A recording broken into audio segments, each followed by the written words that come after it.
తాకట్లో ఉన్న బంగారాన్ని విడిపించి ఆ రోజున మార్కెట్ ధర కట్టి మిగిలిన డబ్బును మీకు అందిస్తుంది కొమ్మూరి గోల్డ్.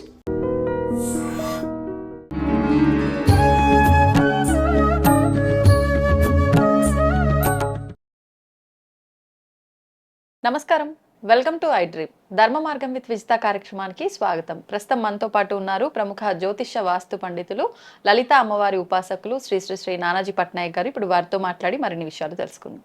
నమస్కారం అండి. శ్రీమాత్రే నమః. ఈ మధ్య కాలంలో అంటే ఇది ఎప్పటి నుంచో ఉన్న విధానమే, ఉప్పు దీపం పెడితే లక్ష్మి అనుగ్రహం ఉంటుంది అని. కానీ ఈ మధ్య కాలంలో సోషల్ మీడియాలో నేను ఒకరి ఇంట్లో ప్రతి శుక్రవారం మేము ఇలా ఉప్పు దీపం పెడతాము అని చెప్పి, దానివల్ల మాకు చాలా మంచిగా అనిపిస్తుంది, గత కొన్ని సంవత్సరాలుగా పెడుతున్నాము అని చెప్పడం నేను విన్నాను. నిజంగా ఈ ఉప్పు దీపం పెడితే లక్ష్మి అనుగ్రహం ఉంటుందా? దాని గురించి ఫస్ట్ ఆఫ్ ఆల్ ఏంటంటే కేవలం దీపం పెట్టడం వల్ల కాదు, దానికి లలితా సహస్రనామాల్లో ఉండేటువంటి ఒక నామాన్ని కూడా జపం చేయాలి. అయితే ఉప్పు దీపం పెట్టేటువంటి ప్రక్రియ ఎలాగా అంటే, 2 దీపం కుందులు తీసుకొని దాని కిందని షట్చక్రాకారంలో కానీ లేకపోతే ఒక పద్మం బొమ్మ వేసి కానీ మీరు చక్కగా వేసి దాని మీద ఈ దీపం కుందిని పెట్టి దానిలో మొత్తం ఉప్పు దీపం కుందు పెట్టి ఇంకొక దీపంలో నూనె వేసి వెలిగిస్తారు. ఉప్పు దానిపైన ప్రమిద పైన మళ్ళీ నూనె వేసిన ప్రమిద, ఇంకో ప్రమిద వేసి వెలిగించాలి. ఇది మీరు పూజ గదిలో అయినా పెట్టచ్చు, ఆగ్నేయంలో పెట్టినా మంచిదే. ఈ దీపాన్ని వెలిగించి అది ఆరిపోకుండా చూసుకోవాలి రెగ్యులర్గా. అంటే వీళ్ళకి ఇప్పుడు స్త్రీ పెట్టింది అనుకోండి, ఒక 21 days పెట్టుకోవాలి. ఒక పురుషుడు అయితే 41 days పెట్టచ్చు. అఖండంగా అన్ని రోజులు ఉండాలి. ఇంకా ఉండాలి మరి. ఉంటూ మీరు రెగ్యులర్గా లలితా సహస్రనామాల్లో ఉండే నామాన్ని ఓం సంపత్కరీ సమారూఢ సింధుర ప్రజసేవితాయ నమః మంత్రం చేసుకుంటూ ఉండాలి. ఎందుకు ఇది ఎలా పనిచేస్తుంది ఏమిటి అంటే, ఉప్పుకి ఉండేటువంటి లక్షణం ఏంటంటే, ఉప్పుకి చంద్రుడికి సంబంధం ఉంటుంది. చంద్రుడు లవణానికి చంద్రుడు కారకుడు. చంద్రమా మనసో జాత, మనసుకి సంబంధం ఉంటుంది. అగ్నికి ధనానికి సంబంధం ఉంటుంది. అగ్నిని ఆకర్షించేటువంటి ఒక తాంత్రిక విధానం చెప్పాలంటే ఇది. సో ఎప్పుడైతే మీరు అది చేస్తూ అమ్మవారి నామాన్ని చదువుతూ, అప్పుడు ఏమవుతుందంటే, మనం పూర్వజన్మలో చేసిన కొన్ని కర్మలు దగ్ధం అవుతాయి. కర్మకారకుడు శని. నువ్వుల నూనెతో దీపం వెలిగిస్తాం. నువ్వులకి నూనెకి శనికి సంబంధం ఉంటుంది. ఎప్పుడైతే అగ్ని భాగంలో అంటే ఆగ్నేయంలో మనం ఎప్పుడైతే దీపాన్ని పెడతామో 24/7 లాగా, అది అగ్ని భాగం ఎప్పుడైతే మీకు యాక్టివ్ అయిందో, కామన్గా కూడా ఏంటంటే వాస్తులో ఆగ్నేయ దోషం ఉంటే ఇంట్లో స్త్రీకి హెల్త్ ఇష్యూస్ రావడము, ఫైనాన్షియల్గా ఇబ్బంది పడడం జరుగుతూ ఉంటాయి. సో మీరు ఏం చేస్తున్నారు, ఇక్కడ ఆగ్నేయ దిశని యాక్టివ్ చేస్తున్నారు. దాంతోపాటు ఫైనాన్షియల్ గ్రోత్కి మంత్రం చదువుతున్నారు.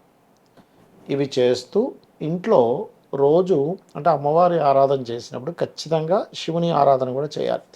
బిల్వపత్రము తీసుకొని శివుని లింగం మీద పెట్టి, రుద్రం వస్తే రుద్రము, లేకపోతే నమశివాయ అనే మంత్రంతో అభిషేకం కనుక చేసినట్లయితే వీళ్ళ జన్మజాతకంలో 2nd house అంటారు, అంటే ధనస్థానానికి సంబంధించిన 2వ భావం డియాక్టివ్ అయిపోయినా సరిగ్గా లేకపోయినా అది కొంచెం సెట్ అవ్వడం జరుగుతుంది. గుర్తుపెట్టుకోండి. అయితే మరి కొంతమందికి ఎలా ఉంటుందంటే, 2వ భావాధిపతి పాడవడము అట్లా ఉన్నప్పుడు ఏ గ్రహాల చేత పాడైందో చూసుకొని ఆ గ్రహాలకు సంబంధించినటువంటి దానం ఇస్తూ ఉండాలి. ఇస్తూ కొంతమందికి ఎలా ఉంటుందంటే, ధనం రాకపోవడం పక్కన పెడితే వాళ్ళకి అప్పులు బాధలు కూడా ఎక్కువగా ఉంటాయి.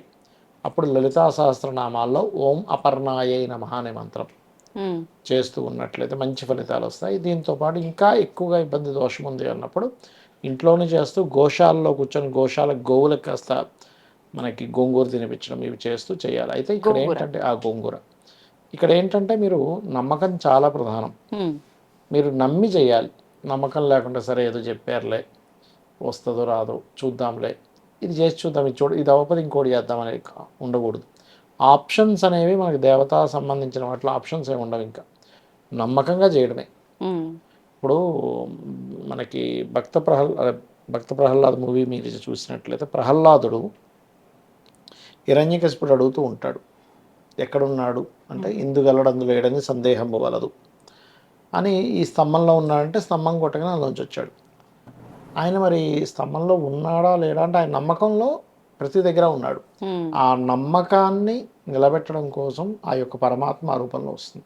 ఇప్పుడు నమ్మకంగా లేదు, నేను ఈ మంత్రం చదువుతున్నా అమ్మవారిది, మరి దీపం ఎందుకు అంటే, దీపానికి ఇందాక చెప్పాను, నువ్వులు శనికారకుడు, అగ్ని ధనానికి కారకము, ఆగ్నేయం ధనానికి కారకము, మనసు చంద్రుడికి కారకం. అంటే మన మనసు కుదురుగా నిలబడడానికి, ఆ శని యొక్క కర్మ తగ్గడానికి అండ్ ఇవన్నీ కూడా తోడ్పడుతూ ఒకవైపు మీరు ఈ మంత్రం చేసుకుంటే ఖచ్చితంగా పని జరుగుతుంది.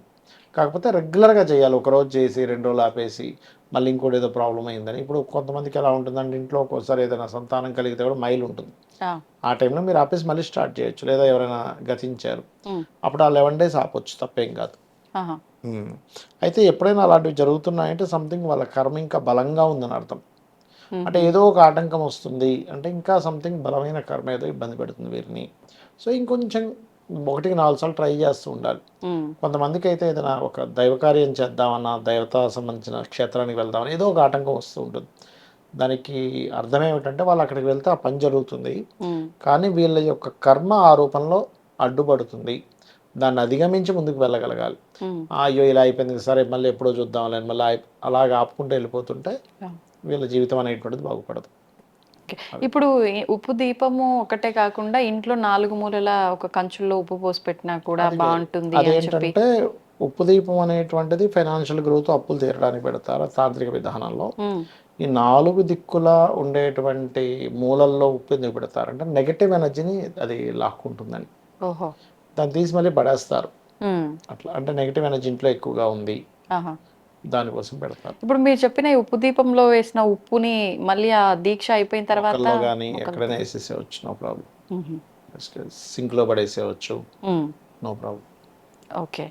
అంటే ఏదైనా ముందు సంకల్పం చెప్పుకొని అలా చెయ్యాలా, లేదు అంటే నార్మల్ గా కూడా సరే మీరు ఒక జపం చేస్తున్నా, ఒక పూజ చేస్తున్నా, ఒక గురువు దగ్గర మంత్రం తీసుకున్నా, ఇది ఒక దీక్ష లాంటిది. 20 రోజులు, 20 లేడీస్ అయితే 21 days, జెంట్స్ అయితే 40 days, 41 days చేసుకోవచ్చు. నేల మీద నిద్రపోవడం ముందు రోజు చెప్పుకోవాలి. ఎప్పుడైనా కూడా మీరు చూడండి, మనకి సంవత్సరీకాలు చేస్తుంటాం ప్రతి సంవత్సరం పెద్దలకి. చేసేటప్పుడు కూడా ముందు రోజు ఏం చేస్తారు, బెల్లము, ఆకు అవన్నీ తీసి పెడతారు. పెట్టి పితృదేవతకు నమస్కారం చేసుకుంటారు. ముందు రోజు నుంచే వీళ్ళు ఏం చేస్తారు, కొన్ని ఆహారం సంబంధించిన విషయాలు అన్నం తినరు, టిఫిన్ చేస్తారు. రేపు ఈ కార్యక్రమం చేస్తున్నాను పిలవడం అంటారు, చెప్పుకోవడం అంటారు అమ్మవారికి. మీరు ఏ పూజ చేసినా, వ్రతం చేసినా ఫస్ట్ అమ్మవారికి, అమ్మవారిదైతే అమ్మవారు, అయ్యవారితో అయితే అయ్యవారికి చెప్పుకోవాలి. రేపటి నుంచి నేను ప్రారంభిస్తున్నాను, నాకు సక్రమంగా జరిగేలా చూడు స్వామి అని, లేదా అమ్మవారితో అమ్మ అని. అప్పుడు అలా ప్రారంభించడం మీకు మంచి ఫలితాన్ని ఇస్తుంది. ఓకే, ధన్యవాదాలండి. శ్రీమాత్రే నమః. And for more videos, please subscribe to iDream channel. Subscribe to iDream Media. Please subscribe to iDream. Please subscribe to iDream. Please subscribe iDream. And please subscribe to iDream. For more videos, subscribe to iDream. please like, share and subscribe to the channel. Congratulations, iDream. Subscribe to iDream. Subscribe to iDream. So subscribe to iDream Media. iDream ki iDream team andarki huge congratulations. Please subscribe iDream Media. Please subscribe to iDream. Subscribe iDream. Please subscribe to iDream. iDream అంటే నా కళల channel subscribe చేసుకున్న నోరు తిరుగుతలేదు, మీరైతే గంట గుర్తు కొట్టండి. For more such videos, please subscribe to iDream.